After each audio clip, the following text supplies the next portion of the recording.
अभी सब्सक्राइब करें साधना स्टोर, आपके सुख दुख का साथी। और इतने प्यारे लग रहे हो, इसीलिए मैंने आज सोचा कि आपको लड्डू गोपाल वाली कथा सुना दूं। एक बार एक माता जी लड्डू गोपाल लेकर वृंदावन से आ गई। 20-25 साल की उम्र थी उनके, कोई संतान नहीं थी। 8-9 साल शादी के हो गए, बचपन में शादी हो गई, कोई बालक नहीं हुआ। तो वह लड्डू गोपाल को ही अपना पुत्र मानने लगी। जब से पुत्र को लेकर आई, बेटे को लेकर आई, उसको नहलाती धुलाती खिलाती पिलाती सुलाती, कभी भी किसी तीर्थ नहीं गई, कहीं नहीं गई, क्योंकि लड्डू गोपाल की सेवा नहीं हो पाएगी। ना किसी शादी में जाती, ना ब्याह में जाती, बस गोपाल जी की सेवा करती।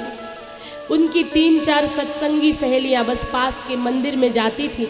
तो कहने लगी, हम लोगों ने वर्षों से थोड़ा थोड़ा पैसा इकट्ठा करके बचत की है, चलो हम 4 धाम की यात्रा करने जाएंगे। तो माता जी बोली कि मैं तो नहीं जाऊंगी। और पता है, लड्डू गोपाल की सेवा करते करते उनको संतान भी हो गई। संतान 20-22 साल की हो गई तो उसकी शादी भी कर दी। अब पुत्रवधू घर में आ गई। तो सहेलियों ने कहा कि अब तो पुत्रवधू घर में आ गई, बींदनी घर में आ गई, बहू घर में आ गई, अब तो चल सकती हूँ तीर्थ। बोले मेरा गोपाल की सेवा कौन करेगा? मेरे लड्डू गोपाल घर में है तो मेरे लाला की सेवा कौन करेगा अगर मैं तीर्थ चली गई? बोले सेवा करना अपनी बहू को सिखा दो, पढ़ी लिखी है, समझदार है, सीख जाएगी। माता जी ने कहा बात तो तेरी ठीक है, पर एक दिन में कौन बहू सीख पाएगी? बोले कह के तो देख, क्या पता सीख जाए। तो माता जी ने अपने गोपाल जी को पहली बार किसी और को सेवा सिखाई। बड़ी पढ़ी लिखी सुंदर सुशील बहू है।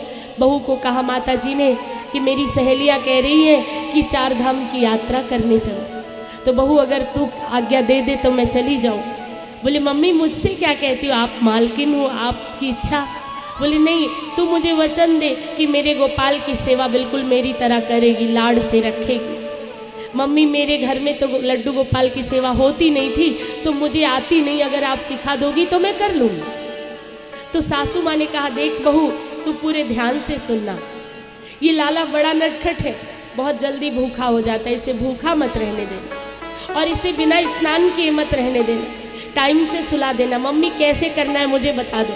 बोले संध्या होते ही इसको कुछ खिला पिला करके लोरी सुना के सुला देना। सुला के तो मैं जाऊंगी, तो सुबह उठते ही इसको लोरी सुना, इसको प्रातः की बेला में जगा देना, कुछ गा करके मंत्र गा कर, कुछ गीत गा कर। जागिए व्रजराज कुंवर पंछी बन बोले, भ्रमर करत गुंज गान, कमलन दल खोले, कुछ भी, जागो जागो श्याम सुंदर जागो। ठीक है, तो कुछ भी कह के इसको उठाना, उठाकर गुलाब जल से, सुनो तुम सबके पास लड्डू गोपाल है, ध्यान से सुनो। उठाना है तो कैसे उठाना है? ऐसे नहीं, उठ जा स्कूल का टाइम हो गया, बस आ गई, मोकले मोकले जल्दी उठ जा, है ना? ऐसे जगाते रहो। और नहीं जागता तो कम्बल की मम्मी थोड़ी देर 5 मिनट। तो जगाना कैसे, वो भी प्यार से जगाना। माथे पे हाथ फेरो, आंखों पे हाथ फेरो, माथे पे अपने बालक के चुंबन करो, माँ के स्पर्श से अपने आप जाग जाएगा। फिर उसे उठा लो अपनी गोद में, अपना एहसास, अपना प्यार, तो माँ की आवाज़ से बच्चा जागे। फिर उसके बाद लाला को आप गुलाब जल से उसका मुख प्रक्षालन कराओ, मुख धुला दो। उसके बाद में उसको जल्दी भूख लग जाती है, पर जो स्नान करा के खाती है, स्नान करा के वो लाला के लिए अच्छे से निमाया जल, फिर इसको स्नान करा दो। स्नान करा के नवीन वस्त्र पहना दो, वस्त्र पहना दो, इत्र लगा दो, सुंदर काजल की टीकी लगा दो, माथे में दिठौना, आँखों में काजल, होठों पे लाली, कानों में झुमके, नाक में बेसर, गले में हार, हाथों में कंगन, पैरों में पैंजनियाँ, कमर में करधनियाँ, माथे पर मोर मुकुट पहनाकर, और फिर उसको दर्पण दिखा देना। ये सासू माँ अपनी बहू को बता दे। जब दर्पण में मुस्कुरा दे लाल, तो समझ लो तेरा श्रृंगार परफेक्ट है। और फिर सिंहासन पे बिठाकर आसन पर कुछ माखन मिश्री का लड्डू का मोदक का भोग लगा देना। जी मम्मी मैं बिल्कुल ऐसे करूँ। भोग लगा के जब खा पी ले अच्छे से, तो शयन कराने के लिए पर्दा लगा देना, और पर्दा लगाकर रात्रि को वस्त्र थोड़े ढीले ढाले पहनाकर, श्रृंगार उतार कर उसके बाद इनको शयन कराया। जैसे जैसे सासू माँ ने बताया बहू बिल्कुल वैसा ही वैसा करती, ऐसा ही करूंगी मैं। और अगले दिन सासू माँ सामान पैक करके चली गई तीर्थ यात्रा पर। अब बची बहू अकेली। सुबह लाला को उठाना है तो बहू को रात भर नींद नहीं आई। लाल जी को जगाना है, सुबह गोपाल जी को जगाना है। रात भर करवटें बदलती रही, कहीं सोती ना रह जाऊं। 4 बजे ही उठ गई। उठ करके थोड़े गर्म और ठंडे पानी को मिक्स किया, फिर खुद स्नान करके आ गई।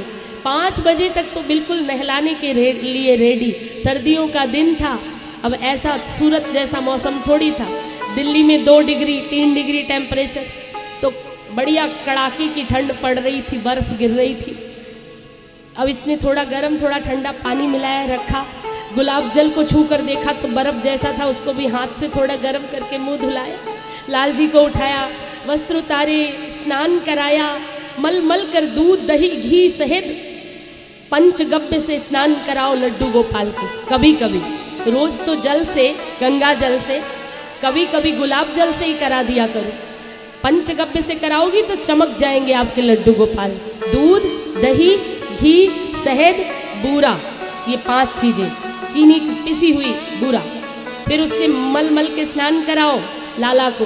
और फिर चंदन का लेप लगाओ, सुंदर टावल से पोंछकर फिर शुद्ध जल से स्नान कराओ। जैसे खुद को नहलाते हो ना, तो भगवान का ये साबुन शैम्पू है।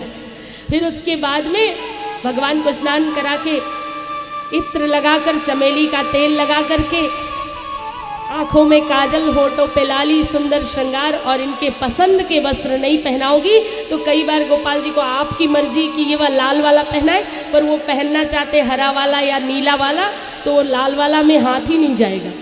आप कई बार देखो, कई बार आपके गोपाल जी थोड़ी बड़े लगेंगे, कई बार थोड़े छोटे लगेंगे, कई बार इनके नाप का कोई कपड़ा ही नहीं मिलेगा, और कई बार वही कपड़ा हो जाता है। होता है ऐसा आपके साथ?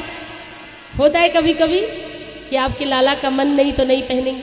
तो आज इसने पूरी तन्मयता से लाल जी की सेवा की, नहलाया धुलाया, चंदन इत्र सब लगा करके वस्त्र आभूषण पहनाकर सिंहासन पर बिठाया। याद आया, अरे मम्मी ने कहा था शीशा दिखाना, जब दर्पण में मुस्कुरा दे तो समझ लो ये तैयार हो गए। बड़ी मुश्किल से तो वस्त्र पहना पाई थी 1 घंटे में।